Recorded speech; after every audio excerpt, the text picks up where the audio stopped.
Proses hukum terdakwa Gaga Muhammad yang sedang bergulir di pengadilan dipastikan terus berlanjut meskipun Laura Anna sebagai pelapor dalam kasus kecelakaan lalu lintas ini telah meninggal dunia, pemirsa. Tak hanya sekedar berlanjut, pihak keluarga bahkan dapat mengajukan gugatan perdata. Untuk membahasnya sudah hadir bersama kami pakar hukum pidana Prof. Muzakir. Halo, selamat sore Prof. Muzakir. Selamat sore, Assalamualaikum. Waalaikumsalam. Prof, apakah selain mengajukan gugatan pidana, keluarga juga dapat mengajukan gugatan perdata dalam perihal kasus ini? Dan seperti apa kira-kira mekanismenya? Apakah tunggu sudah pidananya ketuk palu, baru diajukan perdata atau gimana, Prof? Kalau dalam prinsip hukumnya bahwa kalau ada dua perkara, pidana dan perdata, maka akan dilihat dulu itu perbuatan mana atau kasus mana yang menggantungkan diri pada kasus yang lain. Kalau gugatan perdata itu disebabkan karena ada satu kecelakaan lalu lintas yang disebabkan oleh perbuatan seseorang, maka mestinya kecelakaan lalu lintas itu harus ada proses pidana, dan proses pidana itu harus mempunyai kekuatan hukum terlebih dahulu. Baru kalau misalnya terbukti bahwa ada kecelakaan lalu lintas disebabkan karena perbuatan mungkin kelalaian yang dilakukan oleh terdakwa, barulah kemudian kalau sudah inkrah dia bisa mengajukan gugatan perkara perdatanya kalau itu ada kausalitas kerugian terjadi disebabkan karena kecelakaan begitu. Tapi sebaliknya juga kalau pidana itu bergantung kepada perdata, ya perdatanya lebih dahulu. Kalau dalam kasus ini jelas sekali bahwa perdatanya bergantung pada pidana.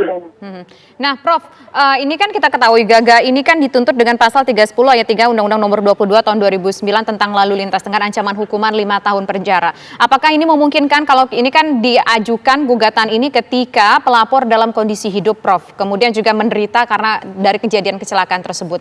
Nah, apakah mungkin setelah pelapor ini meninggal dunia bisa dikenakan dengan gugatan-gugatan lainnya lagi, Prof, atau bagaimana, Prof, ketika sudah masuk ke meja hijau? Jadi prinsipnya begini, gugatan itu kan masalah perdata. Kalau perdata itu bisa dilakukan oleh korban yang bersangkutan.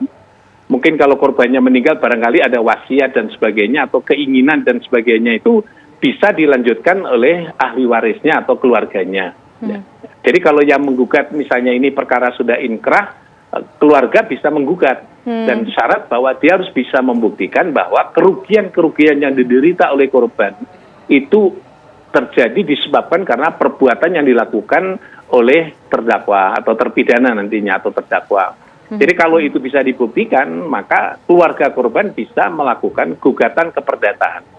Itu bisa mewakili korban gitu. Oke. Nah, Prof, ini kan kalau kita lihat sekarang pelapor sudah meninggal dunia, Prof. Apakah dengan meninggalnya pelapor saat ini bisa memperberat hukuman dari si Gaga ini sendiri, Dok? Seharusnya itu bisa, karena ya cuma yang menjadi pertanyaan adalah ketika dakwaan itu dikonstruksi sebagai sebuah dakwaan, itu pada saat itu kan belum ada yang meninggal. Nah, ini menjadi masalah pasalnya, pasal bukan untuk meninggal. Gitu. Tapi ketika sekarang ini ternyata dalam proses persidangan dan itu ternyata korbannya meninggal, itu sebagai faktor ya istilah bahasanya memaksimalisasi hukuman yang pertama. Gitu. Memaksimalisasi. Kalau diganti menurut saya tidak bisa karena sudah diajukan dalam sidang pengadilan. Hakim tidak bisa mengganti dengan pasal yang lain kecuali yang ada dalam surat dakwaan. Yang paling memungkinkan yang pertama adalah hakim akan memaksimalisasi penjatuhan pidana berdasarkan pasal 310 ayat 3. Yang kedua bisa menambah hukuman tambahan yang lain yang kira-kira bisa memberatkan pada terpidana yang bisa membantu mengurangi derita yang diderita oleh keluarga korban gitu. Nah, ini apa kalau misalnya kita lihat, Prof, ini kan berarti gugatannya 310 ayat 3 ini kan gugatannya maksimal 5 tahun penjara ya, Prof ya. Berarti dengan meninggalnya Anna Laura ini maksimal Gaga bisa dihukum 5 tahun penjara, begitu ya, Prof ya? Dan ditambah dengan hukuman seperti itu. Nah, kalau misal dilihat apalagi pemberat lainnya apalagi, Prof? Misalnya hukuman tambahan ya. Hukuman tambahan itu misalnya harus mengganti kerugian-kerugian yang terjadi kepada keluarga korban gitu. Sampai dia misalnya perawatan dari yang sakit sampai dia pemakaman wafat, dan kalau misalnya ada upacara keagamaan ya itu bisa dibebankan kepada si terdakwa begitu. Itu pemberatannya. Bisa dimasukkan itu. Oke. Loh, kalau tadi sudah digugat kan bisa juga digugat. Tapi gugatan itu bisa lebih besar daripada itu, namanya bisa memasukkan ke gugatan imaterial ya.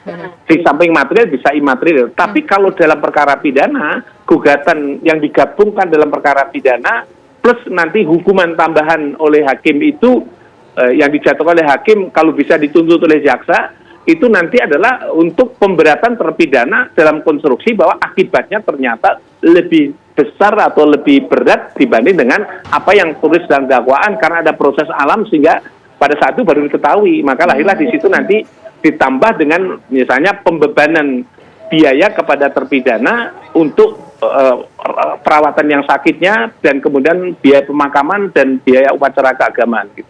Oke, baik. Terima kasih Prof. Muzakir atas waktunya bersama kami di program Kabar Petang. Selamat sore Prof. Muzakir. Selamat sore, terima kasih.